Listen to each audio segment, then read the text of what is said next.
അമ്മന് ഒരു വയസ്സ് കഴിഞ്ഞ ഉടനെ ഇതാണ് കേട്ടാ തള്ളന്ന് തോന്നും, പക്ഷെ തള്ളല്ല. ഇത് ഞങ്ങള് എന്റെ ഫ്രണ്ട് ഹസീനയുടെ വീട്ടിൽ തിരുനെൽവേലിയിൽ പോയി.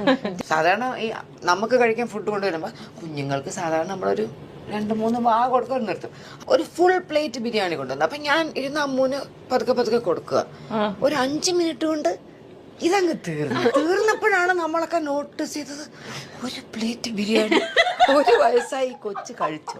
അതെങ്ങനെയാ അതെങ്ങനെയാണെങ്കിലും നമ്മളിങ്ങനെ അന്തം വിട്ടു. ഞാനും കിച്ചും ഹസീനെ how did she eat so much. അപ്പൊ എന്നിട്ടും അമ്മു ഇങ്ങനെ റെഡി ആയിട്ടിരിക്കുക. പിന്നെ അല്ലാതെ എന്റെ വീട്ടില് ഒരു ഓപ്പൺ ഏരിയ ഉണ്ട്. ഞങ്ങൾ എല്ലാവരും വൈകുന്നേരം അവിടെയൊക്കെ ഇങ്ങനെ ഇരിക്കും. അവിടെ ഇരുന്ന് അമ്മ ഒരു ചിക്കൻ്റെ ഒരു കാല് കടിക്കാനായിട്ട് എടുത്ത് ഇങ്ങനെ കയ്യിൽ വെച്ചോണ്ടിരുന്നു. ഒരു കാക്ക പറന്നു വന്ന് കാലിന്റെ എടുത്തോണ്ട് പോയി.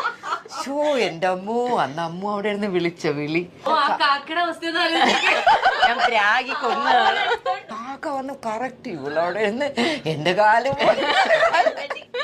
നമ്മൾ എവിടെയെങ്കിലും ഒക്കെ പോയിട്ട് എന്തെങ്കിലും ഓർഡർ ചെയ്യുമ്പോ അമ്മൻ്റെതും വേണം, ബാക്കിയുള്ളവരുടെ എല്ലാം ടേസ്റ്റും. അതൊന്നും ടേസ്റ്റ് ചെയ്യാൻ തരുമോ, അത് ഇച്ചിരി തരുമോ, അത് ഇച്ചിരി തരുമോ. ഓസിയുടെ എന്തോ ചോദിച്ചപ്പോൾ ഓസി തരില്ലെന്ന് പറയുമ്പോ അമ്മോടെ ഇരുന്ന് ഗ്ലാസ് വെള്ളം എടുത്ത് വെച്ച്. ഞാൻ ചെറുതായിരുന്നപ്പോഴാട്ടോ, കൊച്ചായിരുന്നേ. പക്ഷെ അപ്പൊ ഞാൻ